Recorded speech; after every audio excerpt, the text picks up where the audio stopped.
scared. Julie Olson is still trying to process the death of her 4.5-year-old dog, Howie. She says she let him out Saturday night, but something was off when he came back in. There was blood here, and he had like blood here. Julie says once they got him to a veterinarian, it didn't look good. When she felt his head, she goes, it was significant.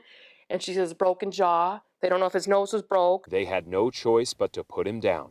I screamed his name, and he didn't even move. Julie's husband is a hunter, so they went out to see what had happened and found hoof prints in the dirt with a lot of blood. It's for surely a deer, just by those markings. The Wisconsin Department of Natural Resources says this kind of interaction is extremely rare, but deer do tend to be more brazen this time of year during their mating season, which can also spell trouble for drivers. This morning it started. I had two more coming in, plus this one. The DNR says there are 20,000 deer car crashes in Wisconsin every year, but about 20% of those take place in November. And just yesterday, Sheboygan County had a dozen calls for deer-related crashes. Kurt Breitzman sees his fair share of crashes at Wegner's Auto Body, and he says the best reaction is to stay calm.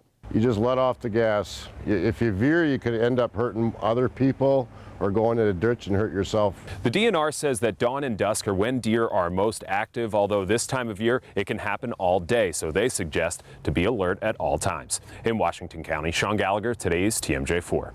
Important information. The Wisconsin DNR says be extra alert when you're traveling near any deer habitat areas where there are plenty of trees near the roads.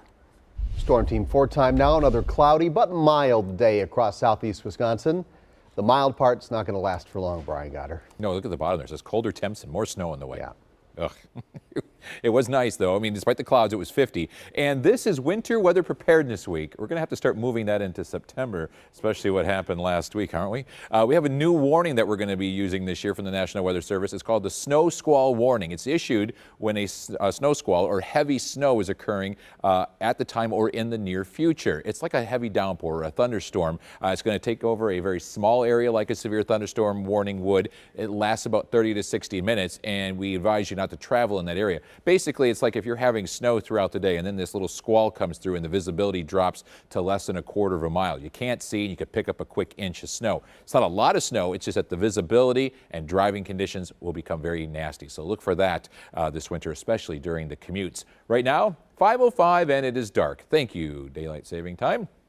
47 degrees right now after the high of 50. Look at the cold air moving in, though. We're in the mid to upper 30s inland, and the winds are gusting over 20. Here comes the cold air when the snow arrives in a few minutes. All right, Brian, thank you. A live look now from our camera out in Waukesha, where it's also dark. A reminder, you can get the latest on our winter weather sent straight to your smartphone using the Storm Shield app. That app is free to download. As Brian said, now is the time to make sure you are prepared when winter weather hits. New at 5. Mary Jo Ola on ways to get ready before it's way too late. From Milwaukee's Cathedral Square to downtown Racine, it's not too soon to decorate for the holidays. But it also isn't too soon to prepare for potentially dangerous winter situations. Monday starts Winter Awareness Week in Wisconsin. We're from Wisconsin. We deal with winter weather, but every time we start to see those first snowfalls, you see a number of accidents increase because people aren't taking it seriously. David Mack is the Emergency Management Coordinator for Racine County. Winter storms are considered deceptive killers. People die indirectly from car accidents, from overexertion during snow shoveling. Wisconsin Department of Transportation says on average about 18,000 vehicle crashes in the state each year are caused by poor winter driving conditions. You can stay one step ahead of Mother Nature by keeping a winter emergency kit in your car. That includes a shovel, gloves, even non-perishable food and bottled water, just in case. Other items, flashlights and batteries, chargers, blankets, and sand for traction on icy roads. It's amazing. You know, once you get a scare, people are starting to get their salt, get their shovels. Racine's Court and Dick Ace Hardware says people have already been stocking up. Drivers we met already have winter preps on their mind. Hat. Yeah. Winter jacket, snowsuit. I just got my oil changed and my tires rotated on my car, so that's all done. Because like it or not, it'll be here before we know it. Mary Jo Ola, today's TMJ4. And we have more about preparing for winter at our website. Go to tmj4.com/links. We are following some breaking news live at 5. 2 children have been struck by a car. This happened at Teutonia and Florist on Milwaukee's north side. We are told those victims are being sent to Children's Hospital. This was a hit and run collision. Again, 2 children hit in a hit and run at Teutonia and Florist. Those kids are going to the hospital. We don't know their conditions, but severe enough that they are going to Children's Hospital. Tom Durian is a reporter on the way to the scene. We'll get you an update from him as soon as he arrives. Today's TMJ4 launched Project Drive Sober 1 year ago today, and our mission: tell stories of drunk driving from the perspective of families, addiction, and of course, law enforcement. They work every day to get impaired drivers off the road. Now, police admit they cannot do it without our help. Tonight, what to do if you come across an impaired driver. Shannon Sims reports. 8:13 p.m. Super Bowl Sunday. Hi, it's Waukesha City 911. Hi. Hi. You want to report possibly intoxicated driver? Yeah, he's crossing the center line, going back over to the side, crossing the fog line, and then back over to the center. The caller gives a description of the car, the license plate, and their location. Now we're turning left. You're heading north on Grandview? Yes. Yeah, we're passing Denny's.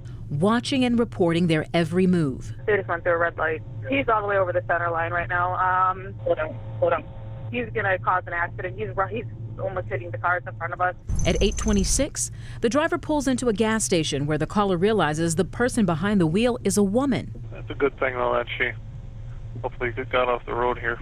Yeah, it was some pretty unsafe driving. It kind of scared me a bit. But it didn't end there. At 8:31, She's getting back in the car. She is? With some alcohol. By 8:35, The sirens. police show up, pulling over the driver. Hello. How you doing? The woman behind the wheel was arrested and later charged with her 3rd OWI, thanks in large part to the person who called 911. The caller behind me was following you for quite a while, and you're driving the oncoming traffic. You're going all over the place. Lieutenant Joe Hendricks with Waukesha PD says the caller in this case did everything right. We depend on the community to be our extra eyes out there. He says after calling 911, be prepared to give the dispatcher specific details. What violations you observed, the make, the model of the vehicle, the color, if you have any descriptive information on the driver, is it a man, is it a woman, how many people are in the car. Following the car is okay if it's safe. Obviously, we don't want citizens to put themselves at risk. So if, say, they're following behind a vehicle and it starts going against traffic, left of center, or it turns down a one-way road and heading the wrong direction into incoming traffic, we don't want that caller to then continue to follow because they'd put themselves at risk. On this foggy, rainy night, the caller followed for about 20 minutes. Police say she ultimately got an impaired driver off the road. Deep breath in and blow, 0.086. Shannon Sims, today's TMJ4. Now, that person was arrested for her 3rd OWI, and according to police, she admitted she should have just stayed the night at a friend's home. If you do need a ride home, we have plenty of free resources on our website, tmj4.com/drivesober. You can also learn about several bills aimed at toughening Wisconsin's OWI laws. 2 of those bills will be voted on tomorrow in the state Senate. New evidence that young people are ignoring the dangers of vaping. And a disturbing trend about the number of Americans dying from heart disease. New numbers are out. For your health, it's been declared an epidemic among our young people, but a new poll finds that vaping is now a part of everyday life for a lot of teens. Nearly 78% of teens say they are exposed to vaping on a daily basis. The good news is most teens believe vaping is as harmful as a cigarette. Experts say that's likely because of recent news on the dangers of vaping. It's the #1 killer of Americans, and now, after more than a half-century of decline, a new study is showing deaths from heart disease are on the rise again.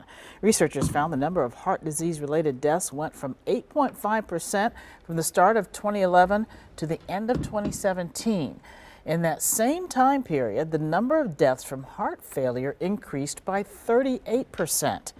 80% of those heart disease deaths were among people 65 and older. Back to our breaking news now. This is a live look from Teutonia and Florist. Milwaukee Police and Fire Department there are on the scene. 2 kids have been hit by a car. We don't know their ages, we don't know their conditions, but we do know they are being taken to Children's Hospital. We've also been told those children were hit in a hit and run. We'll be back with more. It was dreary today after the rain that we had late last night, but temperatures warmed up. We got 50 degrees. Here it is, 5:17. It is dark outside. Temperatures are dropping quick, not because it's getting dark out, but because a cold front's coming through. Temperatures already dropping to 36 in Ripon, 37 Elkhart Lake, 36 in Hartford, 47 still the warm spot here in Milwaukee. The wind is picked up out of the west as well, out ahead of that front, between 15 and almost 25 miles per hour. That's dropping the wind chill. So while we're still warm here, relatively warm, here comes the colder air, and that will be it for the week. We will stay well below normal, 50 degrees actually below normal today. We won't even be close to that for the rest of the week. There's the front. We're seeing some sprinkles and maybe even a few snowflakes on the radar up around La Crosse and Toma, heading towards the Dells area, eventually into Madison. We could see a few sprinkles here. Fond du Lac might be seeing a few sprinkles as we speak. Overnight tonight, the clouds will actually clear out. 9 o'clock tomorrow morning, sunny and breezy and cold with temperatures near 30 degrees. Sunny all day tomorrow, and that's snow. After midnight tomorrow night, throughout the night tomorrow night into the morning commute on Wednesday, we'll see snow showers around. Then and throughout the day on Wednesday, could see some light rain and drizzle and maybe even a few snowflakes as temperatures get above the freezing mark. And then by evening, a little bit, maybe a half inch of snow. We're looking for 1 to 2 inches of snow across most of the area. Could see an isolated 3-inch amount towards Beaver Dam and the Dells, and maybe even Fond du Lac. Some isolated areas. 1 to 2 very common though. Tonight, temperatures are dropping 30 degrees by morning here in Milwaukee. Wind chill at 20, mid to upper 20s elsewhere. Say goodbye to the 50-degree weather. Tomorrow's high, despite the sunshine, only 38 degrees, the normal high 52. And that's warm as well, the 38. It's going to be 38 on Wednesday, the morning snow, the afternoon rain-snow mix. Then another cold front slides through here. Thursday and Friday struggling to get out of the 20s after morning lows in the teens. Saturday 38 and breezy, and then a chance for a wintry mix and some light snow showers on Sunday, 34. Look at next Monday at 28. Are you kidding me? We're back after this. Oh, where to begin? The Packers have plenty of corrections to make. False starts, delay of game penalties, and the offensive line couldn't keep Aaron Rodgers clean. And that's just on offense. Out of the shotgun, Gibb Gordon blasting up the middle, has the first down, shredding the middle of the defense. 7-yard gain. The run defense, Rock, might be the Achilles heel of this Green Bay defense this year.